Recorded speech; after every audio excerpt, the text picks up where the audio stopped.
another episode of The Evidence. This is your buddy Dave over at Mars X3D, and you know my colleague and buddy Neville Thompson has been turning out show-stopping gigabands for a long time now. This context view shows us a wonderful range of terrain and colors, and naturally it's just loaded with high strangeness. See the long reflective ledge right in the middle? I'm guessing it's well over 200 yards long. Maybe my buddy Jimmy Roberts could get a better measurement on that. He's really become an ace with the analyst's notebook. I don't know about you, but I'm pretty sure that left end is a big metallic tube. Have you ever driven behind a tanker truck on the highway? That's what it looks like to me. A big, oval, aluminum tank, but much, much larger. The sunlight reflects evenly off the top side. That tells me that at least that portion of it is smooth. Let your eyes move slowly left to right on this thing. I see what could be piping and regular divisions all along the structure's length until it disappears into the hillside. Now I'm going to irritate all those super scientific folks out there who assure me I'm doing this all wrong. That means I'm going to speculate in an irresponsible manner. Ready? Is this a research station? Military housing? An industrial outpost? We're going to get a straight answer someday, and I can pretty much guarantee you we'll be surprised and maybe a little bit worried. Okay, rest your eyes for a minute and take a look at this old-fashioned flat image I did years ago. I was just getting started and I felt like a big shot when I first found this. I thought I'd hit the jackpot. It looks just like a cherub to me. I mean, come on.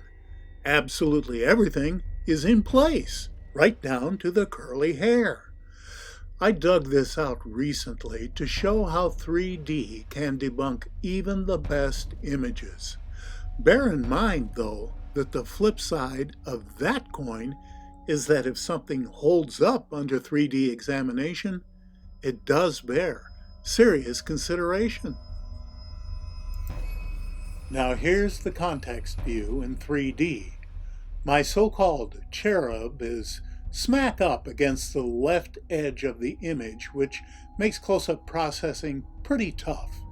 You can see it's really quite small, probably no more than 3 or 4 inches in diameter. Getting a bit closer, you can already see that the 3D is taking this once-upon-a-time anomaly apart. The next view coming up is a hyper zoom, and it's a little hard to focus because of what I mentioned earlier. There wasn't enough left image to make a properly sized stereo pair, but there's just enough to get a narrow 3D window right in the middle. Ready? Here we go. See what I mean? Absolutely random chance that the rocks and the lighting and the camera angle combined to make a perfect face, but only when viewed as a flat image. Here's some inside baseball for you. I've got a pretty good selection of classic anomalies that have been completely debunked when viewed in 3D. I don't dare publish them though, because I'd have a lot of my colleagues pretty upset with me. That's why I'm showing you one of mine first, because one of my buddies and a great anomalist, Terry Burnett, agreed to let me debunk the classic anomaly coming up next. One that had the community in an uproar a few years ago. Like me, Terry is happy to go where the truth leads him, even when it means tossing some of our favorite stuff, some pretty juicy material, into the shredder. So here it is, Terry's critter. To be sure, many anomaly hunters jumped on this one, and it was shared all over the cyber world as convincing proof that some kind of life form had been captured by Spirit's cameras. You gotta admit, this is pretty remarkable. It kind of looks like a petrified pig with the hide of a rhinoceros.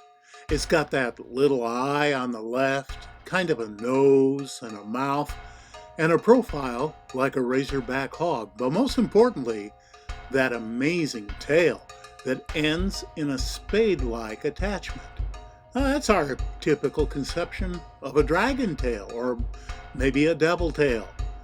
You're ahead of me, aren't you? The white arrow is getting you ready for the bubble popper. Take a look at the area inside the circle. Now, let's get closer. See that? That is a planar disconnect, or in simpler terms, the spade and the tail portion are separated from each other. They are not connected. The spade is just a chip of rock lying in the sand and a bit closer to the camera. But it's in absolutely the perfect position to give the impression that it's part of the tail coming down off the back of the rock. Thank you, Terry, for having the courage to let me share this one. And to all of you who are disappointed and disheartened, rest assured there are more than enough genuine anomalies left to cheer us all up again. It's important to me that you understand I don't intend any disrespect when I rename some of the anomalies I'm sharing with you from other researchers.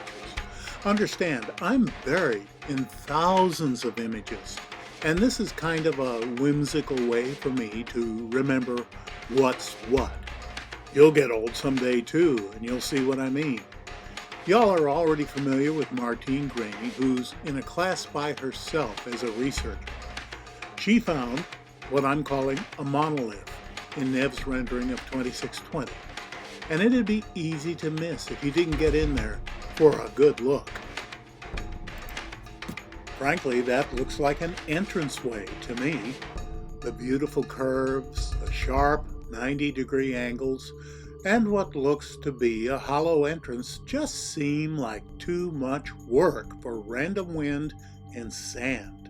Also, Martine has been finding a lot of what looks like vegetation recently.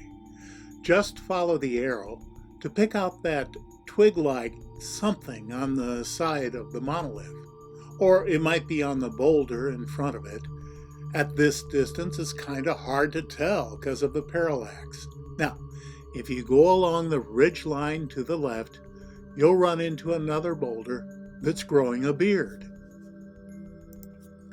See that fine whitish fuzz on the side of the boulder? Is that some kind of lichen or a hardy desert-type grass? Who knows? Martine has an amazing set of eyes, doesn't she? You'll want to visit Martian Genesis on Facebook to keep up with all her latest discoveries. Okay, let's wrap things up with something I think is kind of remarkable. Can you say sore thumb? Sure you can. Even if you're not an anomaly hunter, how the heck can you miss that strange object near the center of our context view? Its color, its shape, and its markings stick out like a sore thumb from the surrounding geology. We gotta get closer. This is pretty strange, isn't it? There it is, tucked away under a ledge and behind a small hill. That's not a very good job of hiding something, in my opinion. Let's do an inventory. Its light color and reflectivity seem to indicate a metallic hull. Longitudinal ribs run the visible length of the object. A neat hole, or maybe a window, sits dead center in the nose. The impression I get is that of a shuttle parked in a protected area, but prepared for quick departure should it become necessary.